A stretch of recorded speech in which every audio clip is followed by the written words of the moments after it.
Welcome po muli dito sa Pag-isipang Muli. No, isa po siyang section dito sa Usapang Religion, no? At pinag-uusapan natin ng mga nakaraang video ay patungkol sa hell o impyerno. So usapang impyerno pa rin po tayo, no? Marami po kasi tayong kailangang pag-usapan dito sa topic na ito, no?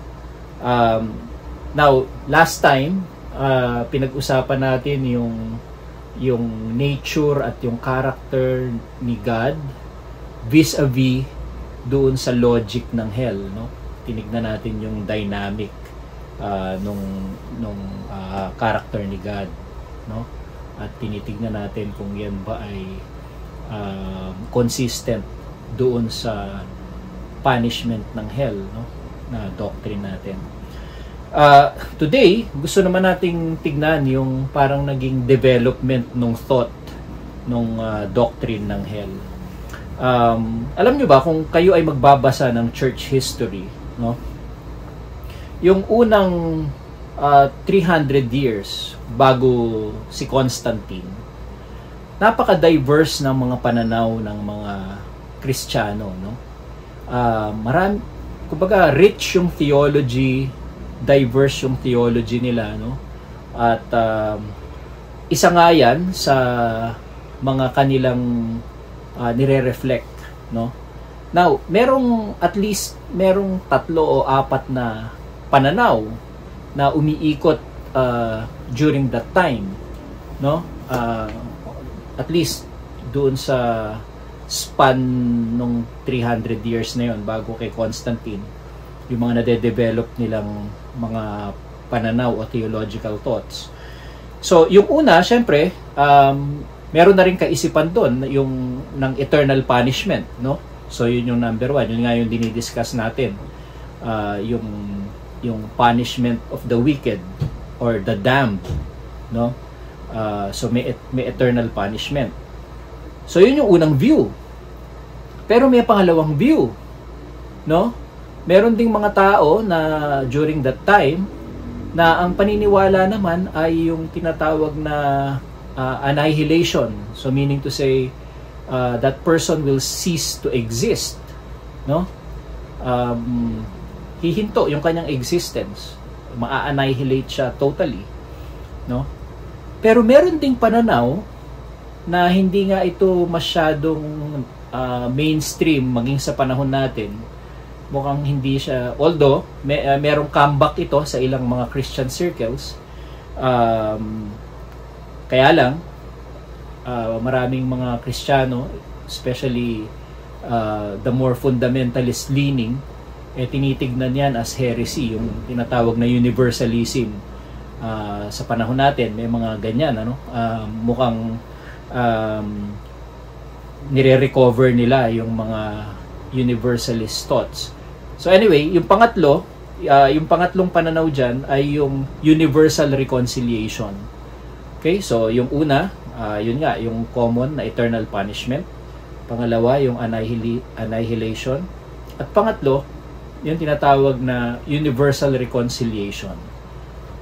Pero may pang-apat din, no, na de-develop na thought na yung punishment sa tinatawag na hell ay temporary, hindi siya forever, no? It's a temporary place, and it is a place of purging, and it is a place of purification. Na pag dumating yung resurrection day, ay purified, napu-purify yung tao, no? So purified from all of the sin na na-contaminate siya, no? So, ginagamit dyan yung mga passages like sa Peter, no? Yung they'll be purified in fire, yung maraming mga metaphor ng fire as a means of purification. So, yun yung mga nananaig na mga kaisipan during that time. So, walang isang pananaw lang ang mga Kristiyano at that time, ano? So nung dumating si Constantine, kinonvene niya yung council na yan, at doon sa pagko-convene ng council na yan, marami silang pinag-usapan, like yung nature ni Christ, yung two natures ni Christ, yung issue nung ano ba si Christ, begotten son, so yung mga question about yung relationship ni Jesus sa Father, could the Father and Jesus are one, and if so, Jesus is also divine. Yan yung mga panahon na pinag-usapan nila ron, ano? So ibig sabihin, during that time, napaka-diverse ng Kristyanismo, maraming mga kaisipan na nabubuo during that time.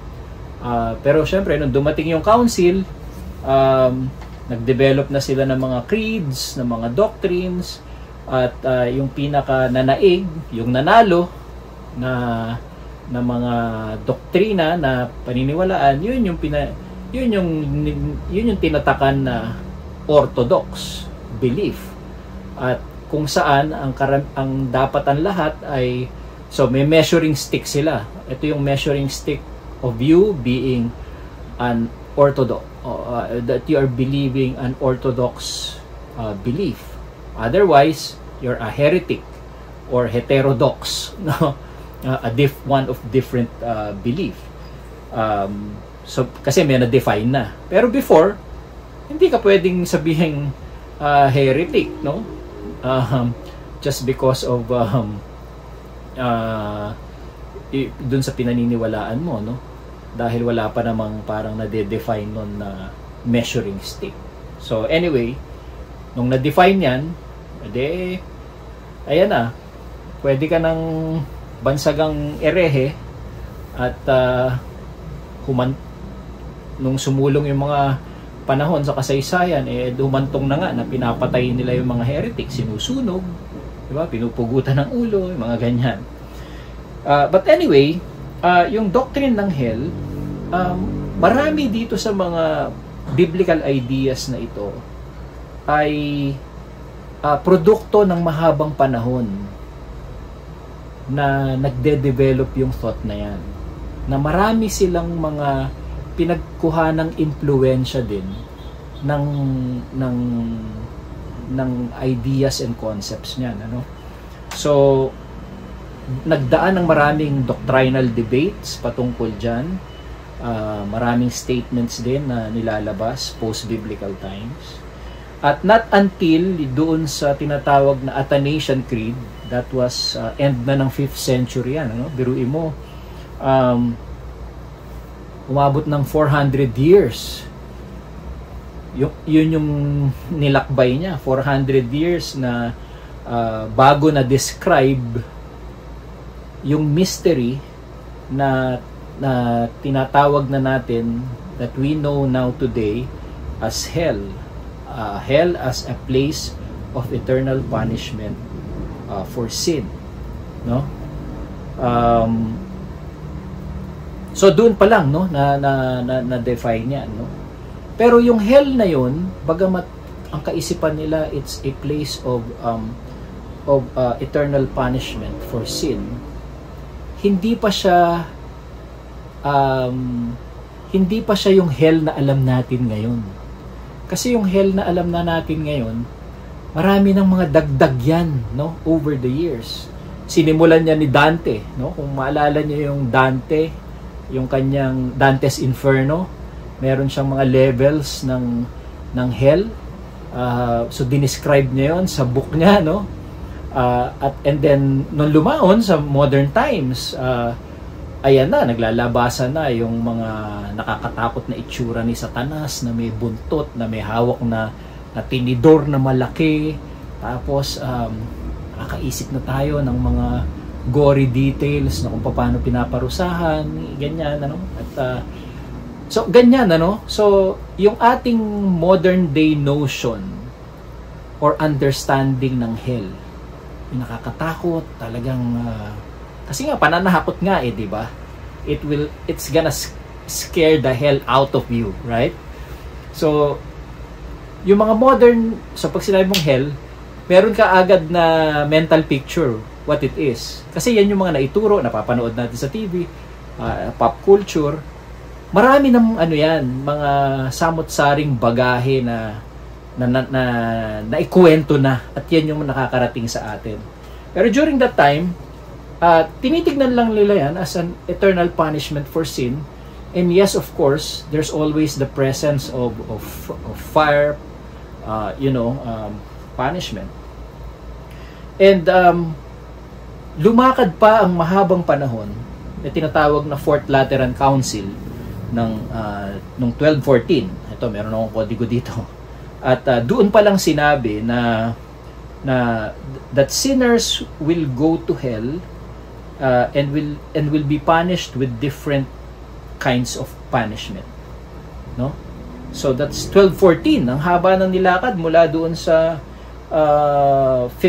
end ng 5th century, no? 400 something. So ang haba ng nilakad na so gusto ko lang ipakita sa inyo na daang taon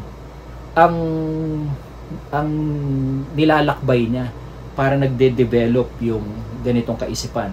Sa Catholic side nga, sa Second Vatican Council, wala namang mention ng hell, So, yun yung mga historical developments niya,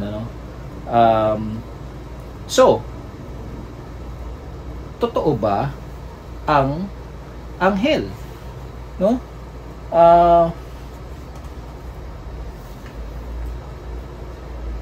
Hell exists as a possibility. Okay? Pero pag sinabi mong hell, hindi siya yung mga modern day notions na natin ng hell. May magandang sinabi doon sa isang recent book, no? Na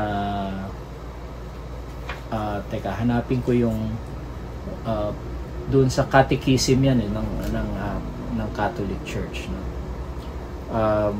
So meron may book doon, 1994 yon, na yung treatment ng hell ay talagang mahaba na inano nila ron, no? So I'll just quote one particular statement there. Sabi niya, the chief punishment of hell is eternal separation from God, in which alone man can possess the life and happiness for which he was created and for which he longs. So, what is the punishment of hell? Doon sa statement na yon. So, for example, if a person would finally say na by his own freedom, sabihin niya, screw you, God. So, syempre, God is not going to force His way doon sa tao na yun, God will not coerce that person to believe in Him. So, there's a freedom. So, kaya nga sinabi ko, hell is a possibility because people has freedom of choice whether to receive or to reject God. So, there's really possibility of hell, no? So, hindi ifo-force ng Diyos doon sa taong yun yung sarili niya.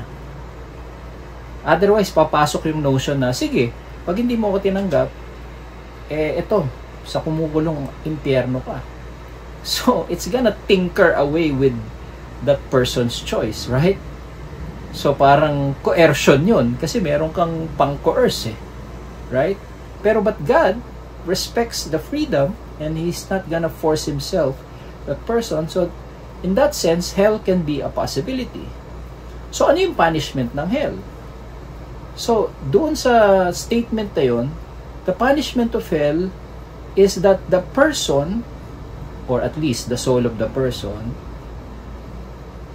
knows that God is there, but that person has forever cut himself off from enjoying the freely given presence that God wants to give to everyone.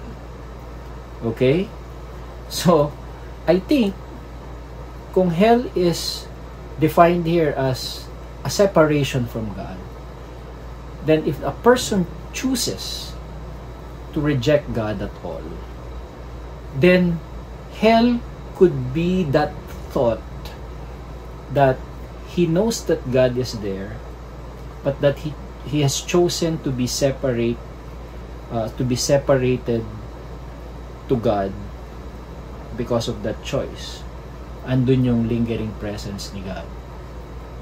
Kaya dyan papasok din yung ibang kaisipan na, so pwede pa bang magbago yung tao dahil kung eternal being din siya, it goes, yung kanyang will ay nandun pa rin. Pwede pa ba kung sakaling magbago siya ng isip at nandun naman lang ang Diyos, no? So ayun, magandang pag-isipang muli yun, yung bagay na yun, ano? So basically, the chief punishment of hell is eternal separation from God. And we don't really know what that is. Hindi natin pwedeng i-impose yung mga modern day notions natin na pag separated ka kagad doon ka sa impyerno, no? So yun, no? So magandang tignan yung historical development ng hell. So ibig sabihin, nag-develop yung kaisipan na yan. Sa susunod nating video, pag-uusapan naman natin yung ating madalas na i-coin na Hades, Hell, Gehenna. Kasi doon natin kinuha yung word na hell, yung word na Gehenna, no? Yung Hades, iba namang concept din yan. So yun muna, no? Magandang pag-isipan po muli yung mga bagay na yan pag binisita natin yung kasaysayan at yung development nitong konsepto ng hell. So kung nagustuhan nyo itong usapan na ito, huwag nyo kalimutang mag-like, at kung bago kayo dito sa channel na ito, mag-subscribe po kayo. At kung meron kayong mga insights, no? Kasi hindi ko naman alam po lahat ito, no? Hindi naman ako expert sa hell, no? Baka meron dyan sa inyo mga talagang inaral yan, ano? Please give your insights sa comment section. Pag-usapan natin, no? Let's enrich one another by sharing our insights, our comments, and of course, kung may mga question kayo, i-type nyo lang dyan. So hanggang sa muli, maraming salamat sa pakikinig.